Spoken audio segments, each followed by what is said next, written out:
Anti inflammatory diet, এটা খুব শোনা যাচ্ছে। Vidya Balan anti inflammatory diet করে ওনার প্রচুর ওজন কমে গেছে 1 মাসের মধ্যে। তো অ্যান্টি ইনফ্লামেটরি ডায়েট কাদের প্রয়োজন? প্রথম হচ্ছে যাদের হরমোনাল ইমব্যালেন্স আছে। নাম্বার 2, ঘুম ঠিকমতো হয় না। নাম্বার 3, স্ট্রেস প্রচণ্ড পরিমাণে আছে। নাম্বার 4, খাবারের মধ্যে প্রসেসড ফুড এবং সুগার প্রচুর পরিমাণে আছে। আর নাম্বার 5, যাদের স্মোকিং এবং অ্যালকোহল হ্যাবিট রয়েছে। তো এনারা কি করবেন?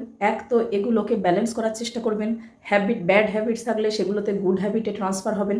কিন্তু কি হয় এগুলোতে অ্যাকচুয়ালি? ইনফ্লামেশন যখন স্টার্ট হয় সবথেকে বেশি ক্ষতিগ্রস্ত হয় দুটো হরমোন। একটা হচ্ছে ইনসুলিন আর 2 নাম্বার হলো লেপটিন। ইনসুলিন কি করে? রেজিস্ট্যান্স তৈরি করে এবং যেটা থেকে ওবেসিটি থেকে শুরু করে যে কোনো মেজর অর্গানে সমস্যা দেখা দিতে পারে।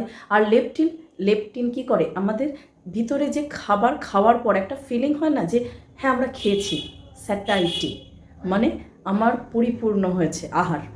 তো সেই ফিলিংটা লেপটিন যদি ক্ষতিগ্রস্ত হয় আপনার আসবে না। কি হবে? ওভার ইটিং হয়ে যাবে। আর যত বেশি বেশি করে খাওয়া হয়ে যাবে তত কি হবে? আবারও সেই ওবেসিটি, তার সাথে সমস্ত রকমের রোগ এবং ইনসুলিনও এর সাথে জড়িত। তো সেই জন্য ইনফ্লামেশনকে কন্ট্রোল করতে এক তো ব্যাড হ্যাবিটকে আপনাকে কন্ট্রোল করতে হবে। 2, খাবারের মধ্যে প্রসেসড ফুড সুগারকে কমাতে হবে। নাম্বার 3, ব্যালেন্সকে মানে হরমোনাল ইমব্যালেন্সকে ব্যালেন্স করতে হবে। এটা নিয়ে আমার ভিডিও দেওয়া আছে, আপনারা একবার দেখে নেবেন যে কী করে আপনি হরমোনকে ব্যালেন্স করবেন। আর নাম্বার 4, সমস্ত কিছুকে কন্ট্রোল করার জন্য অ্যাক্টিভিটি, স্লিপ এগুলো ভীষণ ইম্পর্টেন্ট।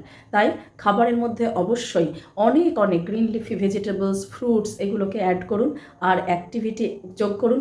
সাথে ঘুমকে সঠিক পরিমাণে 7 থেকে 8 ঘন্টা কোয়ালিটি স্লিপ নিন। তারপর দেখুন আপনার ইনফ্লামেশন কোথায় চলে যাবে।